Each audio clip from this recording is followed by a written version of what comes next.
It was December, deep into one of the coldest winters in recent years in a small town, and people there were not happy because of one sour note to their holiday season.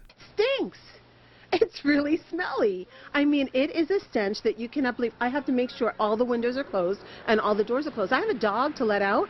I'm like, hurry, get out so I can close the door. It's that bad. The fuel for this smelly, smoky mess just a quarter mile from a major river goes back to late 1800s underground mining and some surface mining into the 1960s.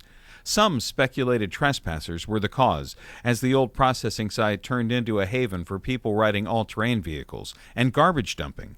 But some reports of local brush fires went back months. I mean, look at it.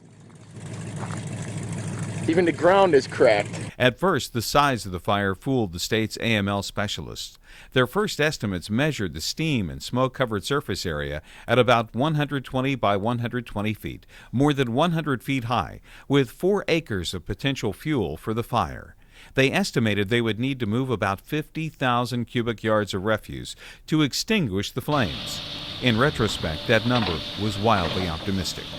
Then there's the nearby river, an easy way to get water to extinguish the fire, but also a high-quality cold water fishery. Project managers estimated they would need in excess of 20,000 gallons of water from the river each day. And that number, too, was wildly optimistic. Weeks or months with regards to this fire. It's just a matter of the time it takes us to get through the pile, but it would be weeks or months. When work began in January 2014, the temperature at some burn areas exceeded 1,200 degrees, indicating a large fire that apparently had smoldered for a long time.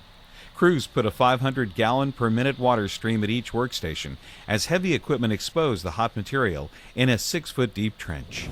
Then, just a few days later, brutal cold kicked in, with temperatures hovering into the single digits for nearly a month, freezing the water lines.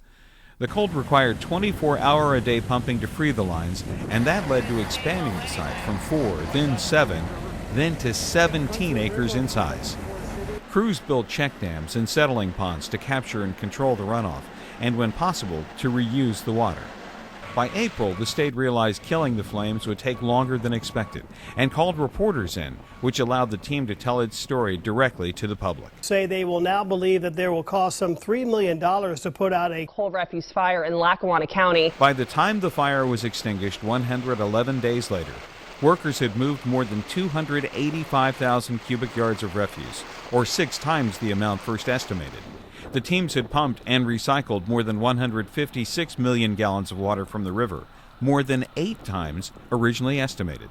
Over the next 2 months, the state reclaimed the site. Teams regraded the burn area to match those unaffected by the fire, then seeded, fertilized, and mulched, and also included limestone to help prevent acid mine drainage. Many of the techniques the team used are now part of an OSMRE course on how to manage similar fires. After almost 6 months of effort, the project was complete.